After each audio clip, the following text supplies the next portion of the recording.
അമ്മേ എന്ന് എനിക്ക് ഏറ്റവും ഉറപ്പുള്ള മനസ്സോടെ വിളിക്കാൻ പറ്റുന്നത് എപ്പോഴും മേരി മാതാവേ നിന്നെ മാത്രമാണല്ലോ. ഞാൻ നിന്നെ സ്നേഹിക്കുന്നു. എന്നെ നീ എപ്പോഴും ഈശോയിലേക്ക് നയിക്കണമേ. ഞാൻ ഏറെ സ്നേഹിക്കുന്ന കുഞ്ഞുമക്കളെ, നമ്മൾ സഭയിൽ ആരാധന ക്രമവത്സര കാലഘട്ടമാണ് എപ്പോഴും ആഘോഷിക്കുന്നത്. കാരണം സഭ ഈശോയെ ചുറ്റിപ്പറ്റിയാണ് മനുഷ്യാത്മാക്കളെല്ലാം ദൈവൈക്യം നേടാൻ വേണ്ടി പരിശീലിപ്പിക്കപ്പെടുന്നത്. എങ്ങനെ ഈശോ ജീവിച്ചു, അതനുസരിച്ചാണ് നമ്മളെല്ലാവരും ഈശോയെ അനുഗമിച്ച് ദൈവപിതാവിനെ സഭയിലൂടെ കണ്ടുമുട്ടുന്നത്.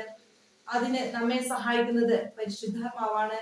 തീർച്ചയായും സഭയിൽ എല്ലാ മാസങ്ങളും നമ്മൾ ആരാധന ക്രമവത്സരം ഓരോ കാലഘട്ടങ്ങൾ ഈശോയുടെ ജനനം മുതൽ ഏലിയ ശ്ലീവ മൂശക്കാലം വരെ നമ്മൾ ആഘോഷിക്കുന്നതാണ്. എന്നാൽ ഈ സമയങ്ങളിൽ നമ്മൾ പ്രാർത്ഥിച്ച് ഒരുങ്ങിയത് ഈശോയ്ക്ക് നമ്മൾ കാഴ്ചവെച്ചത് മാതാവിന്റെ വണക്കമാസം എന്ന നിലയിൽ ആണല്ലോ. വണക്കമാസം എന്നത് പ്രത്യേകിച്ച് നമ്മുടെ വിശുദ്ധ പാരമ്പര്യത്തിൽ നമ്മൾ മാതാവിന്റെ മാധ്യസ്ഥം തേടി നമ്മൾ ശീലിച്ചു വരുന്ന ഒരു കാര്യമാണ്. അത് ആരാധന ക്രമോത്സവത്തിന്റെ ഭാഗമല്ല. എന്നിരുന്നാൽ പോലും മാതാവിന്റെ പ്രത്യേക മാധ്യസ്ഥം നമ്മളെ ദൈവോത്മകരായി ജീവിക്കുവാൻ എപ്പോഴും സഹായിക്കുന്നു. അതുകൊണ്ട് ഈ വണക്കമാസത്തിൽ നമ്മൾ ഒരുമിച്ച് പൂർത്തിയാക്കിയ ഈ ശുശ്രൂഷയിൽ പങ്കെടുത്ത നിങ്ങൾ ഓരോരുത്തരെയും ഞാൻ നന്ദിയോടെ ഈശോയ്ക്ക് സമർപ്പിക്കുന്നു. നമുക്ക് മാതാവിനോട് പ്രാർത്ഥിക്കാം.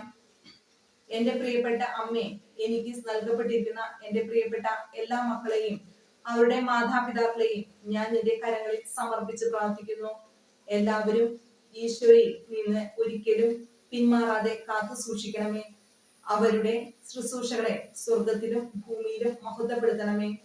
അവരുടെ ശുശ്രൂഷയിലൂടെ അനേകം പേർ ഈശോയിൽ എത്തിച്ചേരാൻ അങ്ങ് ഇടയാക്കുകയും ചെയ്യണമേ എന്ന് പ്രാർത്ഥിക്കുന്നു. മേരിയമ്മേ, ഞാൻ എന്നും നിന്റേതായിരിക്കും. നീ എപ്പോഴും എൻ്റേതായിരിക്കണമേ. പാപം കൂടാതെ ഈശോയെ അനുഗമിക്കാൻ എന്നെ നീ ശരിയായി വളർത്തണമേ.